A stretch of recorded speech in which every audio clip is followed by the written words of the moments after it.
दोस्तों, आप सबको याद होगा कि जिस दिन मैंने मेरा नजरिया गोल्ड और सिल्वर के ऊपर से तेजी का हटाया था, उसके दूसरे ही दिन चाइना की सेंट्रल बैंक ने सबसे बड़ा इकोनॉमिकल पैकेज चाइना के अंदर अनाउंस किया था। ये पैकेज बहुत ही एग्रेसिव था और कोरोना पैंडेमिक के बाद से सबसे बड़ा था। उसके बाद चाइना ने फिर से एक बार 13 अक्टूबर 2024 को एक स्टिमुलस पैकेज इकोनॉमी के लिए अनाउंस किया।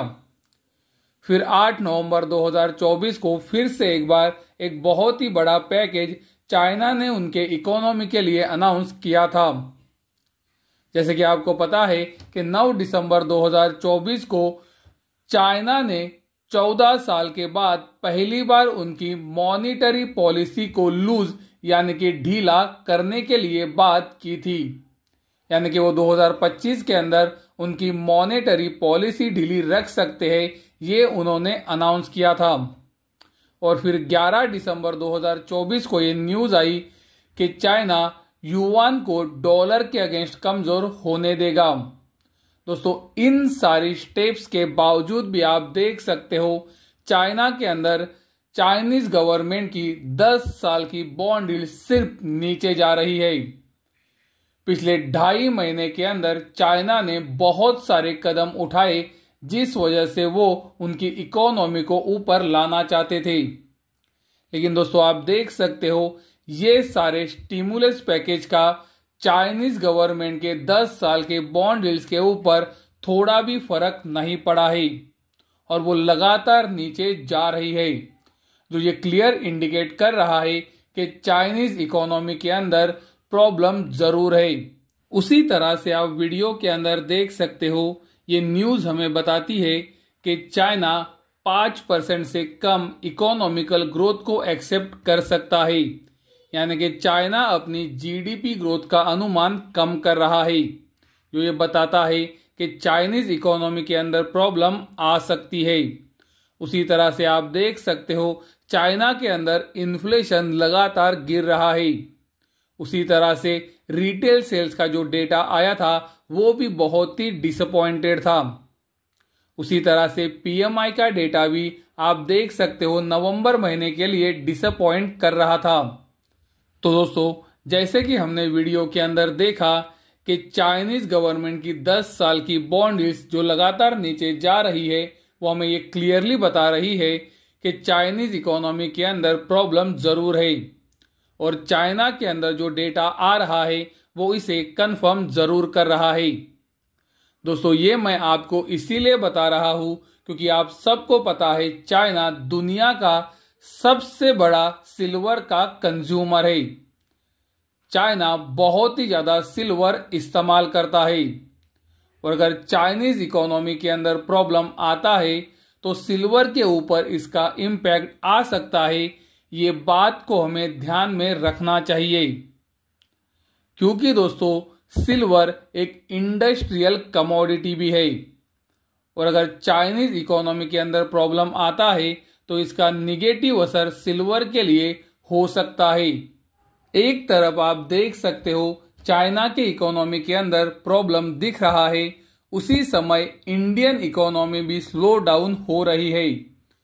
इंडिया की जीडीपी ग्रोथ आप देख सकते हो 7 क्वार्टर के लोवेस्ट लेवल पर है और जुलाई से सितंबर के बीच में ये 5.4% पे थी, जो ये क्लियर इंडिकेट कर रही थी कि इंडिया की जीडीपी ग्रोथ भी अभी धीमी पड़ रही है। और आपको पता है चाइना के साथ इंडिया ही वो कंट्री है जो सिल्वर का बहुत बड़ा कंजम्पशन कर रही है। 2024 के अंदर इंडिया में बहुत ही बड़ा सिल्वर का इंपोर्ट हुआ है। तो अगर इंडिया की ग्रोथ भी स्लो डाउन होती है तो उसका इम्पैक्ट सिल्वर के ऊपर आ सकता है। दोस्तों, मैं ये आपको बिल्कुल भी नहीं बोल रहा हूं कि आप तेजी में ना रहो, लेकिन जो निगेटिव चीजें हैं उसे भी आप जरूर ध्यान में रखो। और दोस्तों, ये चीजें मैं खुद नहीं बना रहा हूं, ये डेटा और न्यूज के साथ मैं आपको प्रूव करके बता रहा हूं। तो निगेटिव चीजों के ऊपर ध्यान रखना कोई भी गलत बात नहीं है।